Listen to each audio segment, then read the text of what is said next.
Russia Ukraine যুদ্ধ বন্ধের আলোচনা চূড়ান্ত ধাপে রয়েছে বলে জানিয়েছেন মার্কিন প্রেসিডেন্ট। তবে ভূখণ্ড ছাড়ের বিষয়টি অমীমাংসিত রয়ে গেছে বলেও জানান ডোনাল্ড ট্রাম্প। রোববার ফ্লোরিডায় ইউক্রেনের প্রেসিডেন্টের সঙ্গে বৈঠক শেষে এসব কথা বলেন তিনি। এদিকে স্থায়ী শান্তি অর্জনে কিয়েভের নিরাপত্তার উপর জোর দেন ভলোদিমির জেলেনস্কি। ইউক্রেনের শান্তি পরিকল্পনা নিয়ে রোববার ফ্লোরিডায় বৈঠক করেন মার্কিন ও ইউক্রেনীয় প্রেসিডেন্ট। বৈঠকটিকে দুর্দান্ত অভিহিত করে আলোচনায় যথেষ্ট অগ্রগতি হয়েছে বলে নিশ্চিত করেন ডোনাল্ড ট্রাম্প ও ভলোদিমির জেলেনস্কি।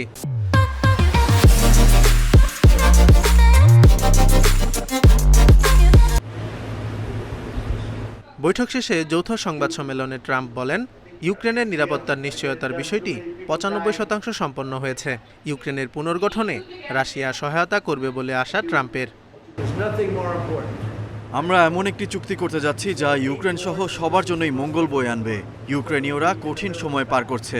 আজ আমরা একটি দুর্দান্ত বৈঠক করেছি। বৈঠকের পরে পুতিনের সঙ্গেও ফোনালাপ হয়েছে। আমরা আলোচনা চালিয়ে যাব।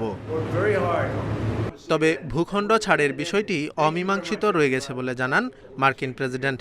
তাছাড়া যুদ্ধবন্ধের বিষয়ে সঠিক সময়ে যুক্তরাষ্ট্র, রাশিয়া ও ইউক্রেনের ত্রিপক্ষীয় বৈঠক হতে পারে বলেও জানান তিনি।